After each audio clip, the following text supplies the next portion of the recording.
prosecution is relying upon confession made before the police. So that we thought that there was a disconnect between what we do in the courts and what the investigating officer is taught or the investigating officer knows. So there was a dire necessity of the investigating officers being told what the courts are deciding. So we have, as a second step, we decided that assessment committees should be constituted or created in every district, and those committees will be,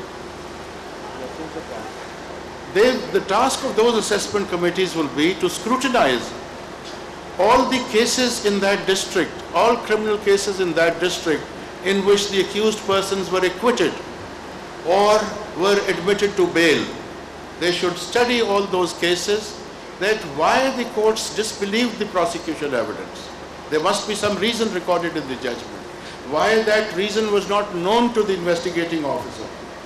So those assessment committees, we have made it flexible. In every district the SP can choose different members of the society, and we have suggested to them that the assessment committee should include at least one retired sessions judge who has been a judge, who knows the working of the police and the criminal cases.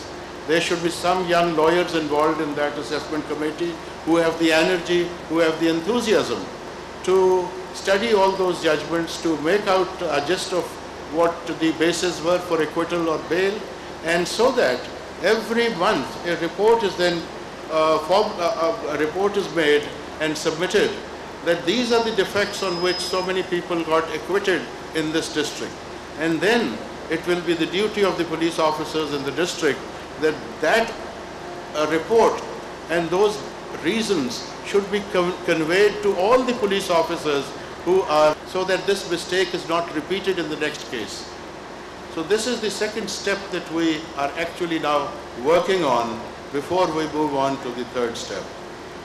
So it's a gradual fulfillment of our desire or our wish or our dream that we have to improve the police system, the police force. We have to make it efficient, we have to make it competent, we have to ensure that it is independent, and so that it delivers for the betterment of the society. Now, some justice sector reforms have simultaneously been taken in the judicial field.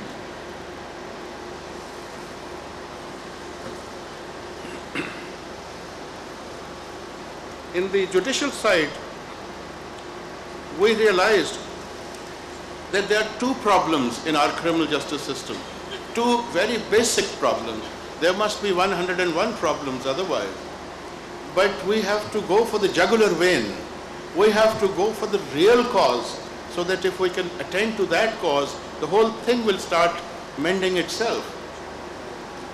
For that purpose, we realized, on the basis of our own combined collective experiences, that the first problem is falsehood in testimonies, false testimonies. The second problem is the delays. So we thought that we must attack on both these fronts. False testimonies, it's unfortunate that in the year 1925, some British judges of the Lahore High Court, they gave a judgment that in every part of the world when somebody is dying, he is not likely to tell something which is untrue. He is not likely to make a false statement because he is leaving the world. He is going to meet his Creator. So he is not likely to tell a lie. So the dying declaration has a sanctity attached to it. But, they said, it's a big but. There is one part of this planet Earth, which is the Indian subcontinent, where even on their deathbed, people will falsely accuse their enemies so that they are entangled in a false case and they suffer. Even when I am gone, my enemies should keep on suffering. They said this is unfortunately not only recognized by us every day, but also recognized by outsiders, the foreigners who came here, and even they noticed this. So false testimonies was the first problem. In every murder case, we see that the eyewitnesses are either the father of the deceased or the uncle of the deceased or a brother of the deceased or some cousin of the deceased. It is strange that every murder in this country takes place in front of a father or a brother or a cousin or an uncle and not otherwise. Even in cases where occurrences take place in forsaken places, in an open field with no habitat around it, but even then somehow some brother or some cousin happens to be passing that way at 2 a.m. in the morning from that field, and he is made an eyewitness. So there's something seriously wrong. We said we'll catch the bull by its horns. We will tackle this issue. It may take some time, it may result in some acquittals to start with, but once the message goes across that false testimony will not be acceptable, maybe a couple of hundred people will get acquitted, but for the longer interest of our society and criminal justice system, we have to come down very clearly that false testimonies will not be acceptable. There is a saying in the legal parlance, falsus in uno, falsus in omnibus. False in one respect, false in all respects. So if a witness tells a lie on one aspect, then the entire testimony of that witness will be discarded. Even in the Islamic jurisprudence, that's the principle. If you tell lie once, you are banished from a court of law forever. You can never be a witness again. But somehow, because of some exigencies or some practical considerations, it was thought way back in the year 1951 by Chief Justice Munir of the fame of doctrine of necessity. He also, his lordship introduced this, that in this part of the world, because people tell lies, and if we start acquitting people on the basis of such lies, then there will be no conviction. So because we have to convict people, so we will accept lies. The approach is wrong. The approach has destroyed the moral fiber of the society as far as legal system is concerned.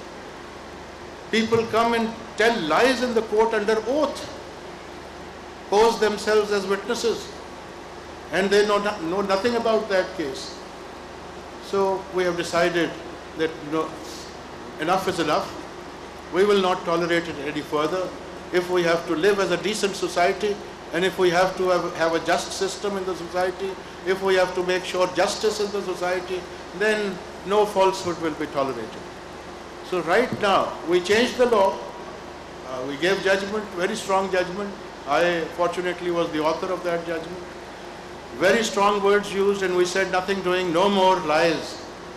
And we have started prosecuting false witnesses. So at the moment, I think about 15 eyewitnesses of murder cases are being tried for committing perjury in courts of law in different parts of Pakistan. Extension of this principle will be that all those investigating officers who knew that these witnesses are false, why did they put their names in the challans as eyewitnesses? They share responsibility. They will be prosecuted as accomplices of such perjury and will not spare them. So let this be a warning to all the investigating officers in the country that falsehood will not be tolerated. And if you allow falsehood to go to a court or reach a court, then you will be tried as an accomplice, and then whatever the consequences that are followed, not only vis-a-vis your own independence or liberty, but also regarding your service, you should be ready to face those consequences. Devise some other methodology of investigation. Devise some other mechanism. Have recourse to modern technology. Have recourse to circumstantial evidence. Have recourse to fingerprints. Have recourse to the very good laboratories now, forensic science that we have, laboratories in this country. Our laboratory in Lahore, Forensic Science Agency, is acknowledged as second best in the world. So take use of that agency. So false witnesses, no more acceptable. So that's one area where in the justice sector reform we have taken a very big step. Like Neil Armstrong said when he landed on the moon, a small step for man, but a giant leap for mankind. So it may be a very small step as far as that judgment is concerned, but it's a giant leap for our justice system. Today some people will be acquitted. Maybe in a year or 2 years some people will be acquitted. But then the message will go across that anything false in a case, the whole case goes. Then we will have pure justice, the kind of justice that we tell our children about when we go and in other countries of the world. We see that people don't tell lies in the courts. We as a Muslim society have a greater responsibility to be adhering to the truth and nothing but the truth. The other aspect was delays. In the criminal justice sector, we sat together, judges, we pooled in our knowledge and resources, experiences, and then decided that we don't need any change of laws. We don't need any change of procedure. We don't need to have new courts. We don't have to have new judges, new lawyers. Within the system, there are things that we can handle. We can correct some of those things, and this very system will start delivering. For that, I told a small example from my area. I come from Dera Ghazi Khan, which is a very far-flung area of Punjab. There is a bridge over River Chenab passing from very close to Dera Ghazi Khan, which connects Dera Ghazi Khan with Multan. That bridge, you also have such bridges from the British times, the girders, लोहे के बड़े होते हैं ऊपर नीचे बंद, जिनके अंदर से ट्रेन जाती है और ऊपर से फिर बाद में ट्रैफिक जाती है. There was a truck which got stuck in that bridge. वो ऊपर से ज़्यादा overloaded था, तो ऊपर से वो कहीं फंस गया. ट्रेन के आने का टाइम हो गया. बहुत से लोग इंजीनियर्स बुलाए, बहुत से माहिर बुलाए कि अब इसका क्या करें. इतने मोटे मोटे गार्डर जो 200 साल से पड़े हुए हैं कैसे काटेंगे, इतनी देर में कैसे ट्रक निकलेगा और ट्रेन निकलेगा. एक चरवाहा साथ ही बकरियां चरा रहा था. उसने कहा मसला क्या है. उन्होंने बताया जी ट्रक फंस गया है. उन्होंने कहा कहाँ फंस गया. उन्होंने कहा जी इस पुल में फंस गया, ये ऊपर वाले गार्डर से वो उसका सामान फंस गया, तो कैसे करें. तो उसने कहा नो प्रॉब्लम, टायरों की हवा निकाल दें. वो टायरों की हवा निकाली, वो 6 इंच नीचे हो गया, ट्रक निकाल दी. So I gave this example to my friends and colleagues that we don't have to have commissions, we don't have to have conferences and spending days and millions of rupees on research to find solutions when very simple solutions are available. And as far as delays are concerned, we decided on 3 things. Number one, that there will be no adjournment of a case. Cases are fixed for hearing, not for adjournment. And in fact, in my courtroom for the last many years, there has not been any adjournment at all, because I declared that adjournment सिर्फ 2 सूरत में होगी, कि या वकील साहब फौत हो जाएं या जज साहब रहलत फरमा जाएं. So, or in English I translated, I said if the lawyer dies or the judge passes away. तो उन्होंने कहा ये आपके मुख्तलिफ अल्फाज क्यों हैं. मैंने कहा जरा जज साहब को थोड़ी सी ज़्यादा इज़्ज़त से रवाना करना है. So first of all, the message is that there should be no adjournment at all. The lawyer should have other engagements. He can make his own arrangements, but the case which is fixed for hearing will be heard and decided. The second decision that we took was that there was a rollover system. A sessions judge would have maybe 50 trials going on at the same time. He will record one statement of a witness in one case, then adjourn the case for another day. He will take up another case, record 2 more statements, take up the third case, hear arguments in an application in the third case. So he will be handling about 15 to 20 or 30 cases every day, but they're all rolling over together. We said, no, this is wrong. When a case starts, that will be the only case being heard by the judge, and it will proceed from day to day. It will not be adjourned, and once that case is finished, then the next case will be taken up.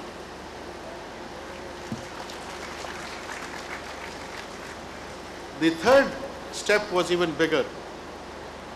Then most of these cases, except for the private complaints instituted by the complainant himself, most of the cases in our criminal justice system are state cases. They are challan cases.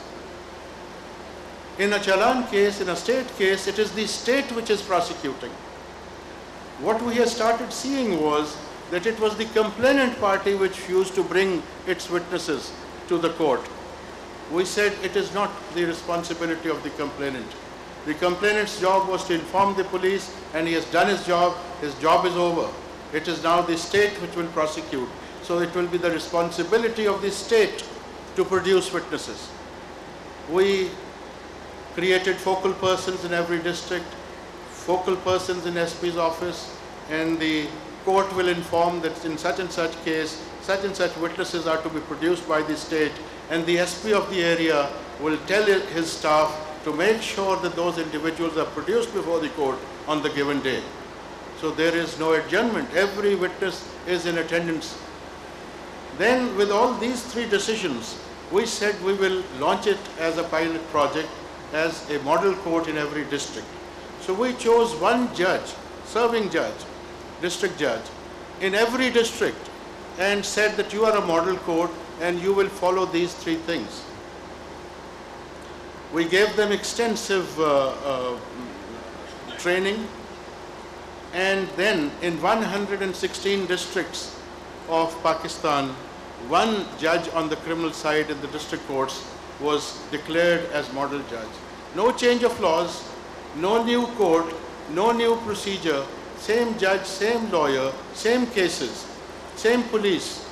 And then in the last 86 days that we have come up with these model courts, you will not believe the results. The results are that in these 86 working days, the model criminal courts, the trial courts, have decided 9,767 murder and narcotics trials.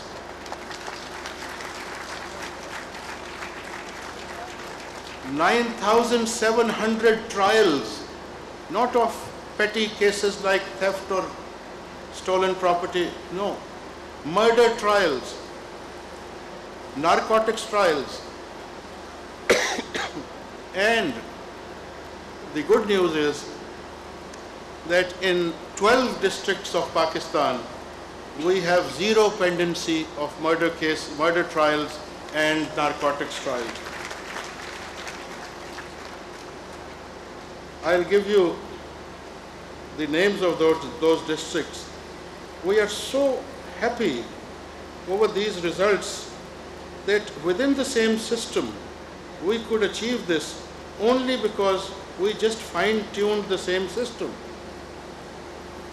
The districts where zero pendency of murder and narcotics trials has been achieved in these 86 days is in Balochistan, it's Barkhan district, Dera Bukti, Harnai, Kalat, Kohlu, Panjgur, Ziyarat. In Khyber Pakhtunkhwa, Kolai, Palas, Lower Kohistan, these districts, zero pendency of murder and narcotics cases.